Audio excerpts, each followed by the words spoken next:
Hello दोस्तों, नमस्कार। एक बार फिर से स्वागत है आप सभी का आपके अपने परिवार जीएस विजन एकेडमी पर। तो दोस्तों, छत्तीसगढ़ सब इंस्पेक्टर परीक्षा में सम्मिलित होने वाले आप सभी अभ्यर्थियों को बहुत बहुत शुभकामनाओं के साथ आज हम लोग ये क्लास शुरू करने वाले हैं। और ये है हमारा गणित। और गणित में जो है अनुपात और समानुपात से किस तरह से आपके व्यापक में क्वेश्चन पूछा जा रहा है लगातार, इसका हम लोग अभ्यास करेंगे। और देखिए दोस्तों, हम लोग इसमें नियम भी देखेंगे और कुछ सरल मेथड से शुरू करेंगे। एक्चुअल में जो है हम कॉन्सेप्ट बेस्ड पे हम लोग देखेंगे किस तरह से क्वेश्चन पूछा जाएगा, उसको आगे और वीडियो आएगा। ये जो है हमारा क्लास 4 है, क्लास 3 हो चुका है।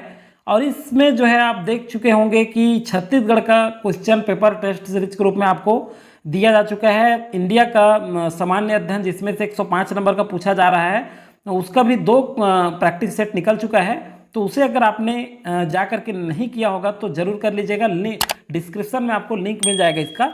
अगर आप शिक्षक परीक्षा और सहायक शिक्षक भर्ती परीक्षा की तैयारी कर रहे हैं तो उसके लिए भी इम्पोर्टेंट है, क्योंकि यह जो है अनुपात और समानुपात का सिलेबस उसमें भी है। तो चलिए देखते हैं।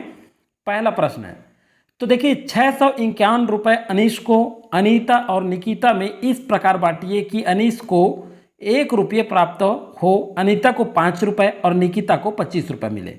तो देखिए ये क्वेश्चन है, इस तरह से कहा गया है कि 3 लोग हैं, अनीश, अनीता और निकिता। इनको 651 रुपये में इस प्रकार बांटना है कि इनको कितना रुपए मिले।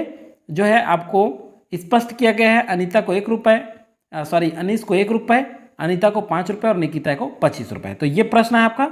इससे पहले हमको देखना है, कुछ नियम है उसको मैं बता दूं आपको। देखिए, अगर किसी अनुपात में, अनुपात और समानुपात से संबंधित, अनुपात मतलब ऐसा निशान होता है आप जानते हैं, समानुपात मतलब ये अगर 4 इस तरह से लगा देते हैं शून्य तो ये समानुपात हो जाता है, इसको अनुपात कहते हैं।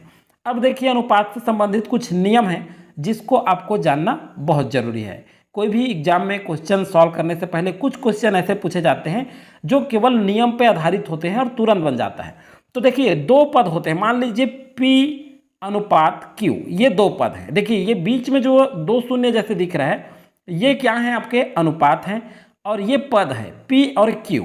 ये 2 पद में अगर हम लोग किसी भी संख्या का गुणा कर दें, मान लीजिए Pn अगर अनुपात, तो ये किसी भी संख्या का गुणा करेंगे Q, ये क्या है Qn, अगर मान लीजिए हमने n का गुणा किया तो अनुपात में कोई परिवर्तन नहीं होगा। तो ये ध्यान रखिएगा आप लोग।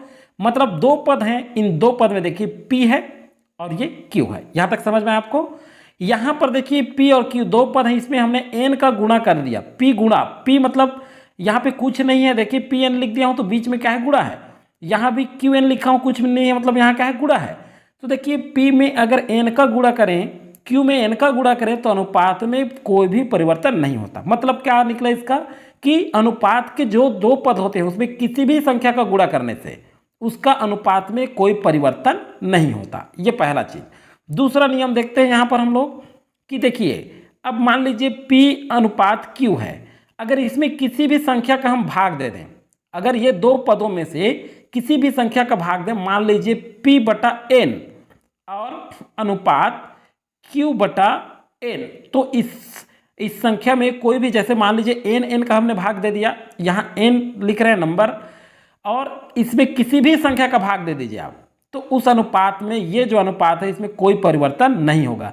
सीधा सीधा अर्थ है कि अनुपात के 2 पद में अगर किसी भी संख्या का गुणा करें या किसी भी संख्या का भाग करें तो उस अनुपात में कोई परिवर्तन नहीं होता। ठीक है दोस्तों, यहां तक आपको समझ में आ गया होगा, ये करेक्ट है। अब चलिए क्वेश्चन पर चलते हैं। और क्वेश्चन पर चलने से पहले एक चीज और ध्यान रखिएगा, इसके बाद कंटिन्यू जो है अनुपात का हम लोग देखेंगे किस तरह से क्वेश्चन पूछा जा रहा है। व्युत्क्रम अनुपात, ये एक चीज आता है, जैसे A अनुपात, ये अनुपात है B। अब मान लीजिए इसको कहते हैं कि इसका व्युत्क्रम अनुपाती क्या होगा, तो इसका व्युत्क्रम अनुपात ये होगा कि A अनुपात B है तो ये हो जाएगा B अनुपात A।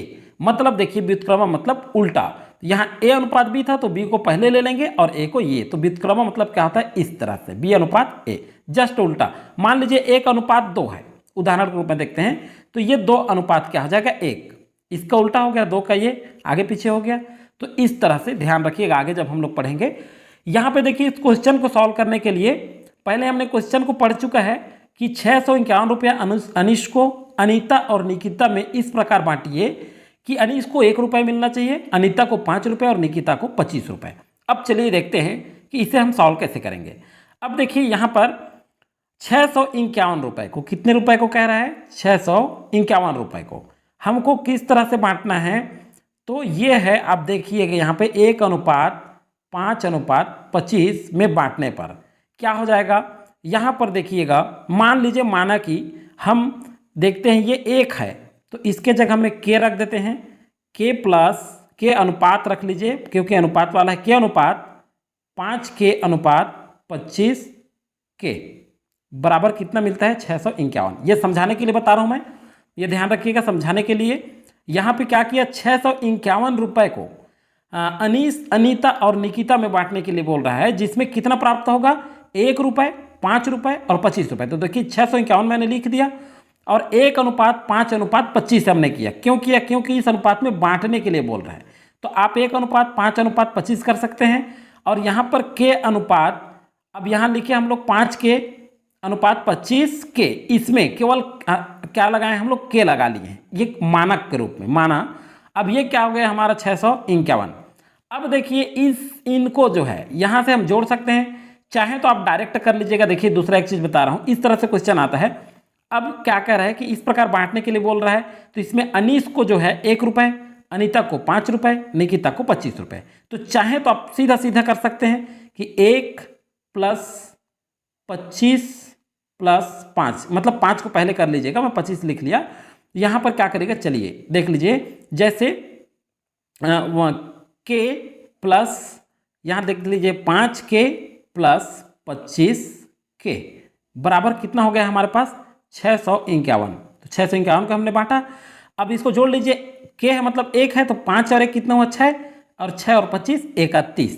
तो 31 बराबर हो जाएगा 651। ये समझ में आएगा यहाँ तक। अब देखिए 31 के है, तो अब क्या करेंगे, के बराबर 651 बटे हो जाएगा आपका 31। अब ये किससे कटेगा, 31 कट जाएगा आपका 21 बार से चला जाएगा। तो के बराबर कितना है हमारा, 21 आ गए। यहाँ तक समझ में आ गया होगा आपको। अब देखिए ये के किसको माने थे हम लोग, के माना कि के अनीश को, और 5 के किसको माने हैं हम लोग, ये अनीता को, और निकिता को 25। तो यहाँ पर देखिएगा के हमारा मान आया है 21, तो यहाँ पर अनीश को क्या माने थे हमने, के, तो अनीश का मान क्या हो जाएगा, 21। अनीश को कितना हो जाएगा, 21 मिला। ध्यान रखिएगा, ये अनीश का हो गया आपका 21। अब यहाँ देखिए अनीता को 5 रुपये कह रहा है, तो यहाँ पे ये 5 के है, तो 5 गुणा क्या कर दीजिएगा 21। तो ये कितना हो जाएगा, 5 गुणा 21 मतलब हो जाएगा 105। ये आपका हो गया किसका, अनीता का। अब यहाँ देखिए निकिता का, तो निकिता का इसमें 25 में गुणा कर दीजिए, फिर 25 गुणा 21, तो कितना हो जाएगा ये 5 गुणा ये हो जाएगा आपका 525। तो इस तरह से सब लोगों को अलग अलग मिलेगा। ये समझ में आ गया होगा दोस्तों आपको। अब चलिए देखते हैं नेक्स्ट क्वेश्चन, और ये अंतिम क्वेश्चन है। इसके बाद हम लोग किस तरह से क्वेश्चन पूछा जा रहा है उसे भी देखेंगे। अब ये देखिए, इस तरह से आपका अभी CGPSC में एग्जाम लिया गया था प्यून का, तो इसी तरह से सिंपल क्वेश्चन पूछा गया था जो नहीं बन पाया था। तो देखिए 14:35 समानुपात 16:1 हो तो x का मान क्या होगा। यहाँ पे देखिए आंसर दिया है ABCD। अब देखिए हम लोग सॉल्व करेंगे तो पता चलेगा। यहाँ पर कुछ भी नहीं है, 14:25 मतलब हो जाएगा आपका, देखिएगा यहाँ पे 14 बटे क्या हो जाएगा 35। समानुपात है तो समानुपात मतलब बराबर 16/x, सीधा सीधा करिएगा। यहाँ 14 का x से गुणा हो जाएगा तो 14x हो जाएगा, बराबर यहाँ कर लीजिए 16 गुणा कितना हो गया 35, सीधा सीधा x बराबर 16 गुणा 35 ये वाला। अब उसके बाद ये 14 पक्षांतर होकर यहाँ नीचे में चला जाएगा, तो कैसे कटेगा ये, यहाँ से कटाइए, यहाँ हो जाएगा 2 7 14 और 2 8 16, यहाँ 7 कम 7 और 7 5 35, तो 8 और 5 बचा, तो 8 5 कितना हो जाएगा 40, तो यहाँ आ जाएगा हमारा आंसर 40। तो ये हो गया 40। समझ रहे हैं, एकदम डायरेक्ट आंसर आ जाएगा, इसमें 1 मिनट भी नहीं लगेगा। सीधा सीधा आप 14/35 करिए 16/x। और यहाँ इतना स्टेप मैं आपको समझाने के लिए बताया हूँ। यहाँ परीक्षा में इतना ज़्यादा मत करिएगा, इस तरह से डायरेक्ट आप कर सकते हैं कि 14/35 बराबर 16 बटे एक्स, तो यहाँ x बराबर हो जाएगा 16 गुणा 35 बटे 14, सीधा डायरेक्ट कट जाएगा आपका। यहाँ 2 सत्ते 14, 2 अट्ठे 16, कटाना तो पड़ेगा ही आपको, और इसके बाद 7 पंचे 35, तो यहाँ सीधा 8 पंचे 40, सीधा सीधा केवल 5 सेकेंड लगेगा इसे हल करने में। ये सी आपका करेक्ट आंसर हो जाएगा यहाँ पर। तो इस तरह से अनुपात और समानुपात का क्वेश्चन था। इसमें मैं आपको और बता दूंगा कि मध्यानुपाती कैसे निकालते हैं, चतुर्थानुपाती कैसे निकालते हैं, और इस तरह से आप जो है अगला जो हम क्वेश्चन सॉल्व करेंगे उसमें जो है देखिए पेज हमारे पास एक है, तो और मैं हल करते जाऊंगा। आप नोट करना चाहें तो पहले नोट करते रहिएगा, और एक बार से 2 बार जरूर देखिए, अपने आप समझ में आपको आ जाएगा। तो दोस्तों फिलहाल आज की वीडियो में इतना ही था। अगले वीडियो में जो है मैं और आपको कंप्लीट कराते जाऊंगा। मिलते हैं नेक्स्ट वीडियो में, तब तक के लिए थैंक यू।